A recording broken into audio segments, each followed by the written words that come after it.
Namaste, you're listening to Shravana, the Rashtram podcast, brought to you by Rashtram School of Public Leadership. And on this episode of Shravana, we bring you Ms Rony Yedidia-Clein, Deputy Chief of Mission at the Embassy of Israel in New Delhi, discussing the topic of the Coeval Israel Foreign Policy Objectives with Sagar K Chourasia from Rashtram's Center for Strategic and Foreign Relations. Stay tuned.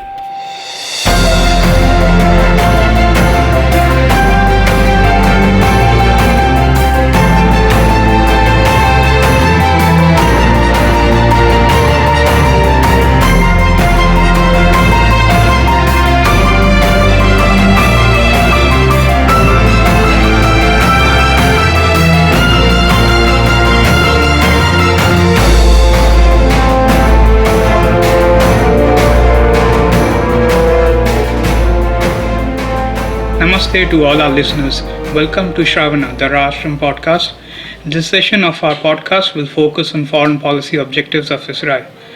To discuss the topic, we have with us Ms Rony Yedidia-Clein. She is currently the Deputy Chief of Mission at the Embassy of Israel in New Delhi. She began her diplomatic career in 1994 and has previously served at various positions at the Consulate General to Istanbul and UK and at the Embassy of Israel in Moscow. She has also held a variety of positions in the Ministry of Foreign Affairs headquarters in Jerusalem, as well as a tenure as Foreign Policy Advisor to the Ministry of Culture. Welcome to the podcast, Ms Rony Yedidia. Namaste and Shalom. It's a pleasure to be here. Right, so I want to start off with the understanding of what are the primary goals of Israeli Ministry of Foreign Affairs, which it seeks to achieve and promote with the formation of the new government, and especially with two different tenure of prime ministers. So the Ministry of Foreign Affairs sets its goals every year according to what the government has stated for it. There hasn't really been a change that much between the two governments this year. The former Prime Minister and the new Prime Minister both agree on the primacy of the goals of, first of all, stopping Iran from reaching its nuclear goals. Second of all, promoting our very close friendship with the United States, as well as with other countries such as India. Third of all, broadening and strengthening the new circle of peace that we have with our Arab nations, with our Arab neighbors, which were achieved under the Abraham Accords, and we're continuing that, and we're strengthening those friendships. So these are all things that continued from the last government to the new government. We also have added on the desire to add the Palestinians to the Abraham Accords, to reach out to them and have a good peace agreement with them.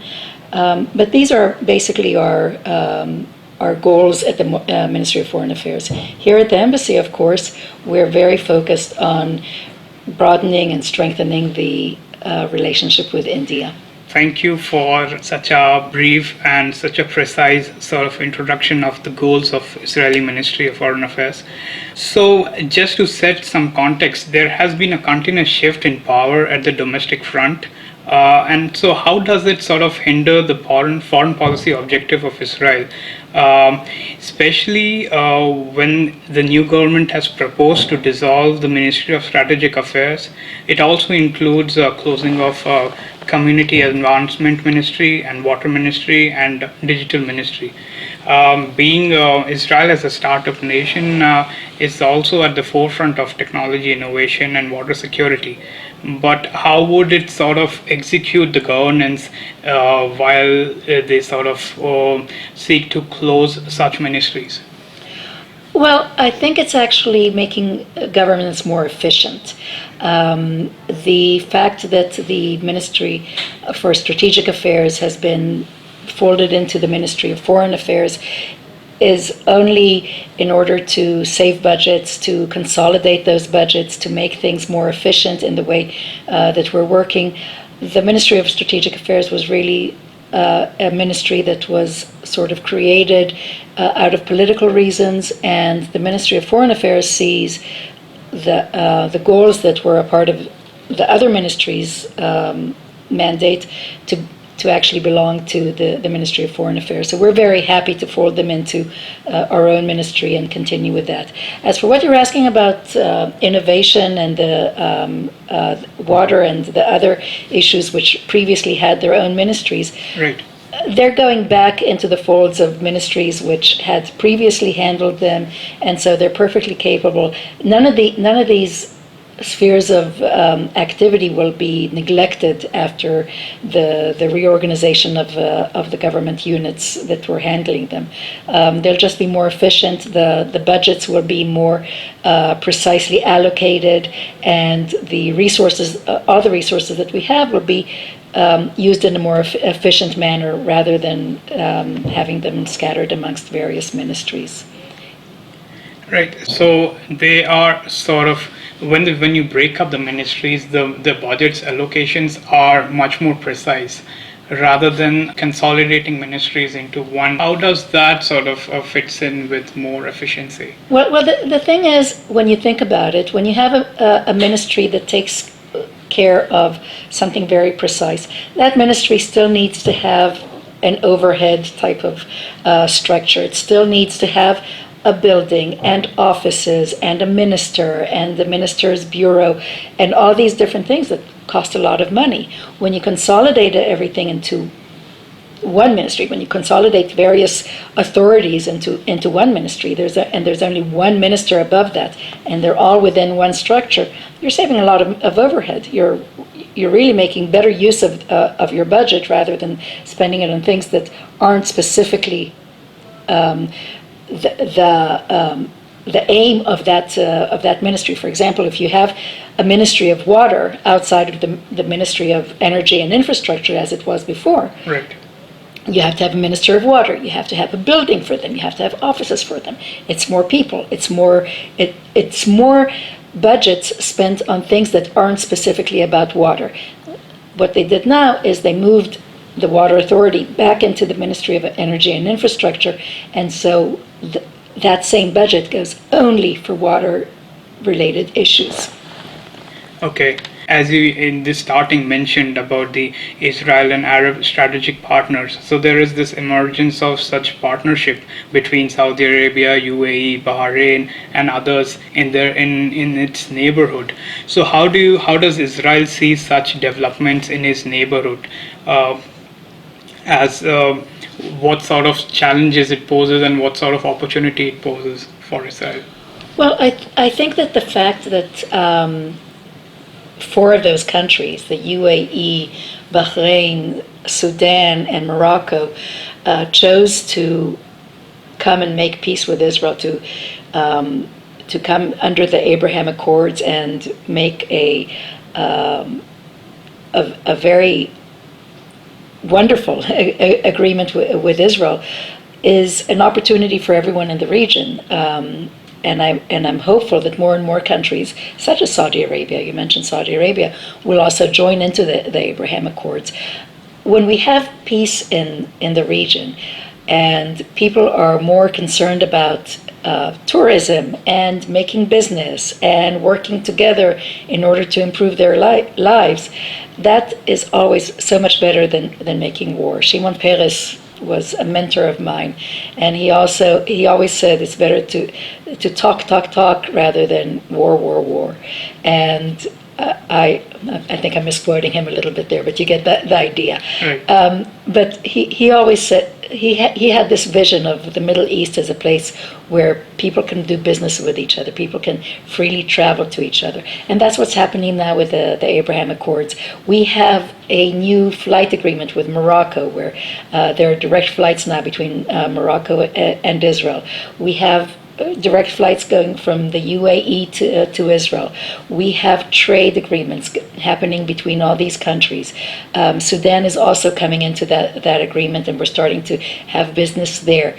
And this can only be good for everyone involved. It's improving their lives. It's bringing more money into their lives, making their lives so much better than it was before, when they didn't have these opportunities. Right. Talking about specific challenges, how does, as Israel as a security state, how does Israel see such challenges from its neighborhood? So I think the biggest challenge in the entire neighborhood comes from Iran. Iran is a terror regime, basically. It just elected a president who is well known for having executed dozens, if not hundreds, of people for really minor so-called crimes against the state or whatever. He's not someone who we can see as a progressive and liberal leader of the country, and we see them as being a source of tension in the region. Their proxies in our neighborhood include Hezbollah in Lebanon and Hamas in Gaza, both of which follow Iran's instructions and demands in terms of terrorizing not only Israelis, but people in their regions as well. And within Gaza, we see Palestinians being terrorized by Hamas. Within Lebanon, we see the Lebanese population being terrorized by Hezbollah. Hezbollah is running a precision project in Lebanon, which is aimed to precisely target Israeli sites for its rockets. And this is something that we are very wary of, that we have demanded that the United Nations and the Security Council condemn and stop. We are very worried about Iran's nuclear program, which is not a program for peaceful nuclear energy, but it's a program meant to develop nuclear weapons. And these nuclear weapons are obviously going to be targeted at Israel, because Iran has continuously threatened Israel throughout the past 40 years of this regime. So why shouldn't we believe them? I mean, they're saying that they want to wipe Israel off the face of the earth. So unfortunately, we have to believe them, and Israel will do whatever it can in order to stop this nuclear program. We're hopeful that the talks now going on in Vienna around the new Iran nuclear deal will be much more firm with Iran about stopping that nuclear program. We have to remember that we're not in the same place that we were in 2015 when the original deal was written up. We're in a much worse place now. Iran is much closer at this point to nuclear weapons. It has the capabilities which are much more advanced than they were 6 years ago, and we are counting on our friends, and the United States is our very good friend, and we're counting on them to frame the deal in such a way that it will not allow Iran to reach the nuclear capabilities that it itself says that it's capable of. Right. So, as you just at the end mentioned about United States, how does Israel see a United States role in the Middle East in building sort of a peaceful relationship with its neighbors? So we mentioned at the beginning of our conversation about the aims and goals of the Ministry of Foreign Affairs. And I didn't mention it at that point, but one of the main goals of the ministry is, in fact, to strengthen and to promote its relationship with the United States, which it sees as it's probably its main partner in the global arena. Right. And we are very conscious of the United States' importance in the world. We are very friendly with the United States. We've always seen ourselves as one of the United States' best friends, and we see the United States as one of our best friends. We see ourselves as a bilateral issue, bipartisan issue within the United States. We are friendly with Republicans and Democrats, whoever's in power. Taking into more sort of an international approach where how does Israel see the intervention of international organization in sort of facilitating the change and sort of peaceful relationship in the Middle East? Well, we would hope that the United Nations and other organizations try to moderate their activities and their statements about the Middle East. On the one hand, we have some problems with them because in some areas we feel like they single out Israel for condemnation. For example, at the United Nations Human Rights Council, there is something called Item 7 out of 14 or 15 different items which come on the agenda every year. There's always one item which is dedicated to one single country in the world, and that's Israel. And it's not for good, but it's for condemnation. And we think that's something that should be reformed, that those United Nations organizations which do single out Israel should not be doing that. They should stop that. They should that the nations of the world, and we have more and more nations in the world who are friendly to us, like India, which has been making baby steps incrementally supporting Israel. We would like them to speak out against those motions and those resolutions in the United Nations that single out Israel in what is frankly an anti-Semitic way. We are seeing movement towards a more humanitarian approach, if I can say. I'm not sure if humanitarian is actually the right word, but there are more and more things happening within the framework of United Nations organization which are dedicated to making the world a better place, to making humanity better, to making things better for countries around the world. If we look at the Sustainable Development Goals of right. the SDGs of the United Nations, that's something that Israel is very much involved in order to try to stop climate change, in order to help gender equality, in order to help people around the world. And Israel is very much involved in that. Israel is very much involved within the UN also in advancing women's rights, in advancing the rights of the handicapped, in advancing mobility issues, in advancing water issues. All of these different issues are things that the United Nations and other organizations should be looking at, and they are starting to look at them more and more. And Israel is taking a very, very active role in all of those. The Israeli ambassador to the United Nations food program in Rome is now is now the president of the plenary there, and she is working to make sure that Israel has a very active part in also ensuring food security for the entire world. Right. And Israel is taking a leading role in so many of these different things that United Nations that international organizations, not just the United Nations, right, but international organizations in general, should be looking at, rather than singling out Israel for condemnation. Right. We want to move on to our last segment, and we want to focus specifically on sort of Israel diplomacy in Asia, specifically Southeast Asia, East Asia, Specifically India. Specifically India, because we are here. We are going to make 30 years of diplomatic relationship in 2022. So we would all want to know sort of what are Israel's mission in Asia, in Asian continent is.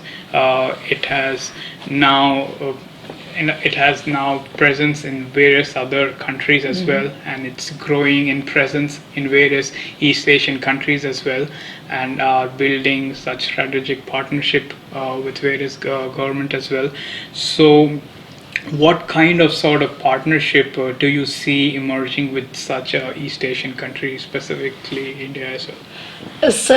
So I can speak specifically about India, and a little bit. We also are accredited to Sri Lanka and to Bhutan. With Bhutan, we just started diplomatic relations a few months ago. We were very happy to Right. have this ceremony in December, where we established diplomatic relations with this wonderful kingdom in the mountains of the Himalayas, and I'm waiting anxiously for COVID to be over so I can go and visit there. Sri Lanka also, we're waiting for COVID to be over so we can go and visit there. And here in India, we have been working very, very hard in order to continue to promote the growing partnership between our two nations. Over the past 30 years, the relationship between our two countries has grown in scope, in visibility, in the number of and the variety of things that we do together. It started off very, very small and sort of below the radar, with just security issues and things like that we were working about. But over the years, it's developed. We partner in innovation, in water, in agriculture, in trade, in culture, in academia, in so many different things. And it's really sort of a testament to the very close friendship that has developed between our two countries, that is continuing to do so. Both of our countries are looking forward to the 30th anniversary of the establishment of diplomatic relations between our two countries, which will be on January 29th, 2022, but it'll be covered over the entire year, because we said we don't want to limit the celebrations to just one day. We want to have the whole year to celebrate. Right. And so we're hoping for visits of senior officials both here and in Israel. We are planning a variety of different public diplomacy initiatives. We're working together with our counterpart, the embassy in Tel Aviv, in order to do some programs together. We are hoping to really sort of have a huge tent of activities that'll all be dedicated to celebrating 30 years of excellent relations between our two countries and this growing friendship. And we hope that our Indian friends here will be a part of it as much as possible. Right, we would love to be a part of it as well. And I've been to Israel, and I've stayed there for 1.5 months, studying in my summer school, and it was a really fantastic experience to Fantastic. sort of. Where were you? I was at Bar-Ilan University. Great. Right, Great. and it was an amazing experience to sort of have. I just wanted to also touch upon on your personal journey as well as a diplomat as well, because coming from Israel is always a challenge, and especially as a diplomat, you always have to sort of keep a balance of social, cultural, political, security issues. And so how do you sort of manage all those perspectives in that sense, to always have a regular check, and how you sort of train yourself in specifically in that sense, or how specifically Israel sort of take care of its diplomatic practices? I think that first of all, as a diplomat, you never stop learning. Every day is a new experience. Every day is a school day, as a friend of mine once said. And being a diplomat means also being very curious to learn about what's around you, who you're talking with, where they're coming from. And I see that as a very important part of being a diplomat. This is my 5th posting. I've served in 4 other places long term, and also in a very large number of short temporary duties that I had for 2 or 3 months at a time, which are always very interesting, because you just go in and get a taste of whatever country it is that you're visiting. And so I think that it's important to always be open to new experiences, always be open to new ideas, and to try to learn as much as possible from the people that you're talking to. Right. Um, so, as you mentioned about the sort of cultural engagements that are also the priority of for 30 years of diplomatic relations, how do you is Israel sort of focusing on specific culture-oriented sort of engagement with India and for other countries? Because we also, as we mentioned earlier, we also have a world governance expedition where we sort of want to engage various leaders from India, and we make them visit Israel and we make them visit other countries and study governance model. So how do sort of see such sort of cultural specific programs sort of emerging in at 30 years of diplomatic relations? Well, we're working on various ideas for cultural events that we'll be doing over the next year. We have to consider the COVID limitations, which we don't know what's going to be happening in 2022. So we're considering various different kinds of exhibitions and concerts and different activities that will be sort of tailored to whatever the environment is at the time, whether we can bring people over or not. And we're hoping that we will be able to bring Israeli artists to India as well to experience India, and so that Indians can experience them. Would you briefly sort of tell us that how sort of Israel dealt with such a challenge of COVID-19? Well, the challenge is ever changing, and we thought for a time that we actually had it very well beat, and now we see that the numbers are rising once again a little bit, but we are hoping that we'll be able to catch this rise in numbers and stop it right there. What we did was we were very quick to vaccinate as much of the population as possible. We started with a vaccination program in late December. The previous government signed a deal with Pfizer and with Moderna, pretty much not knowing if it would actually, if they would actually have the vaccines or not, but because it also signed similar deals with other companies, but they were sort of betting on as many horses, if you will, as possible within the race to get to the vaccine, and they bet on the right horses. They bet on Pfizer and on Moderna, and they were able to get large amounts of the vaccine in very quickly. They paid a premium. They paid quite a high price for each vaccine, but it was worth it because they were able to get the economy back on track. And so we were able to vaccinate a large portion of the population. They started vaccinating with 60 and over, who were more vulnerable, those who had pre-existing conditions and who needed to be vaccinated right away. But they didn't let one vaccine go to waste. At the end of every day, when they saw that everyone who had been called in for that day had been vaccinated, they called in people from the neighborhood, come and get vaccinated so that we don't waste one syringe of vaccine. And in that way, they were able to very quickly reach the entire population. We had vaccination stations in almost every village and town throughout the country, so that people could very easily come and get their shots.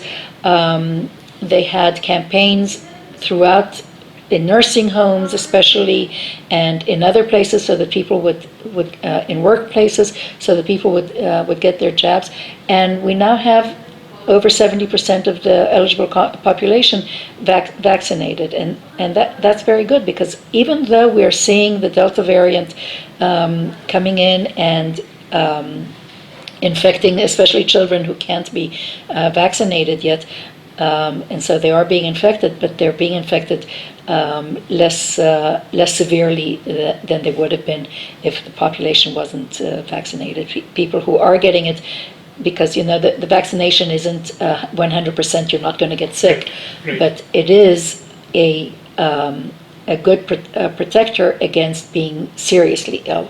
So even if you're vaccinated and you get sick, it's not going to be so bad. You're going to have flu-like symptoms, and then you'll be able to get up within a few days and be back to yourself. It's not as bad as before. So Israel was very good at vaccinating, and now the Prime Minister is telling everyone, okay, those of you who haven't been vaccinated, go out and get vaccinated, and everyone put on your masks, because the vaccine plus the mask is what will beat COVID, and that's what we're trying to do. So I would like to congratulate Israel for doing a wonderful job for sort of tackling the challenges of COVID-19. And I would also like to thank you, Ms Rony Yedidia, for giving us your precious time and discussing the foreign policy objectives of Israel. Thank you very much. It was a pleasure to be with you. It was a wonderful experience to be at the embassy and record this. Thank you so much. You're very welcome. Thank you. You've been listening to Shravana, the Rashtram podcast. We hope that you enjoyed the conversation.